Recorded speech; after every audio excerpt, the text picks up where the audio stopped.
እነዚህ ሶስት የአምፖል ካሜሮች ኦልሞስት ተመሳሳይ ናቸው። ስፔሻሊ እነዚህ ሁለቱ ደግሞ ምንም ልዩነት አላቸው ብላችሁ በፍጹም አታስቡ። አዎ ይህ ብዙዎችን ግራ እያጋባ ያለ ነገር ነው። ሁሉም የአምፖል ካሜሮች ናቸው። ከዚህ በተጨማሪ በዋይፋይ መስራት የሚችሉ ናቸው።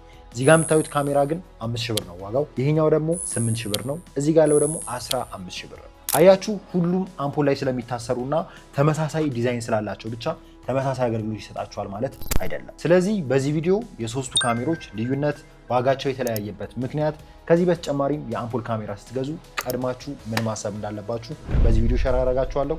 አብራችሁ ቆዩ። በመጀመሪያ የእነዚህን ካሜሮች ልዩነት ለማየት እንዲያመችን እነዚህን ሶስት ነገሮች እንጠቀም። የካሜራዎቹ ፐርፎርማንስ፣ የካሜራዎቹ ፊቸር እና የካሜራዎቹ እድሜ።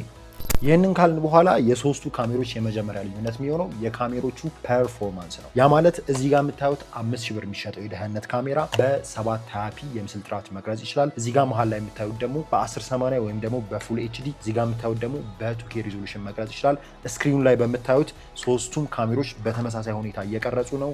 ሶስቱም የየራሳቸው የሆነ የምስል ጥራት አላቸው። ለእናንተ እንግዲህ ከቪዲዮ እንኳን በማየት የተሻለ የምስል ጥራት ያለው የትኛው ነው የሚለውን በቀላሉ መረዳት ትችላላችሁ። በመቀጠል ሶስቱ በተመሳሳይነት ያላቸው ሶስት ነገሮች አሉ። ከነዚህ ውስጥም ካሜሮቹ 360 ይሽከረከራሉ። ከዚህ በተጨማሪ ደግሞ እንደምታዩት ላይት ሁሉም ካሜሮች ላይ አለ።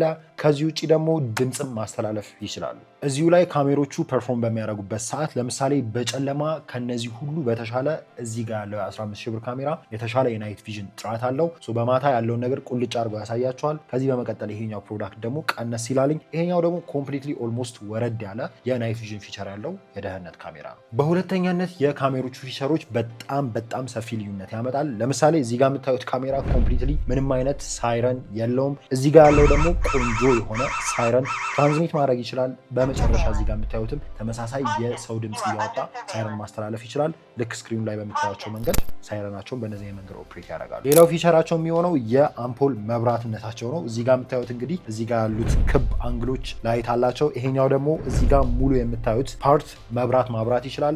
ከካሜራን በተጨማሪ ልክ እንደ አምፖል ሆኖ እንደሚያገለግል ብዙ ሰው ተረድቶ ካሜራ ላይ መስሎ የሚችልበት ኦፕሽን ከነዚህ ይልቅ ከፍ ያለ ነው። ከዛ ውጭ እንደ ሂውማን ዲቴክሽን፣ ሞሽን ትራኪንግ እና የሰው እንቅስቃሴ የተከታተሉ ደግሞ ወደ ስልካችሁ መልእክት መላክ ላይ የአይሙ ምርት የሆነው ይሄኛው በልብ ካሜራ ትልቅ ፐርፎርማንስ ማሳየት ሲችል፣ እነዚህ ደግሞ ቀዝቀዝ ያለ የኤአይ ፊቸር ያላቸው ካሜሮች ናቸው። ይሄኛው ደግሞ ቢውልቲን የሆነ አሪፍ የሆነ ነገሮችን ዲቴክት ማድረግ የሚችል የኤአይ ሞድ አብሮት አለ። በስተመጨረሻ ምናየው የካሜሮቹ እድሜ ነው። እንግዲህ የካሜሮች እድሜ ስንል ምንድነው? አንድን ካሜራ ከገዛችሁ በኋላ ለምን ያክል ጊዜ መጠቀም ትችላላችሁ የሚለው ነው። ቪዲዮ ላይ እንዳሳየዋችሁ እንግዲህ የተለያየ ፊቸር ቢኖሯቸውም ካሜሮቹ ከዚህ የዘለለ ግን ይሄኛውን ካሜራ እኔ ኦነስትሊ ነው የምላችሁ ዛሬ ገዝታችሁት ነገም ሊበላሽባችሁ ይችላል፣ ወይ የዛሬ ሳምንት ወይም የዛሬ ወር። ዊ ዶንት ኖ ኤግዛክት የሆነ ጊዜው መች ስራ ሊያቆም እንደሚችል አይደንቲፋይ ማድረግ እንቸገራለን። ከዚህ በመቀጠል ደግሞ የV380 ምርት የሆነው ይህኛው የበልብ ፕሮዳክት የተሻለ ፐርፎርማንስ አለው። እስከ 1 ዓመት 2 ዓመት 3 ዓመት እንደናንተ አጠቃቀምና ካሜራውን የምታስቀምጡበት ቦታ ይወስነዋል። ከዚህ የዘለለ ግን የአይሙ ፕሮዳክቶች በጣም ለረጅም ጊዜ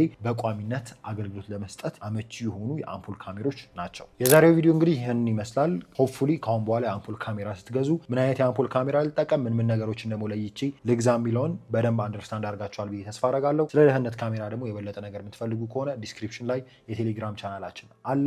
በዛ ኮንታክት አድርጉት። መጠየቅ የምትፈልጉት ነገር ካለም ኮሜንት ሴክሽን ላይ ያስቀምጡልን። በቀጣይ ቪዲዮ እስክንገናኝ መልካም ጊዜ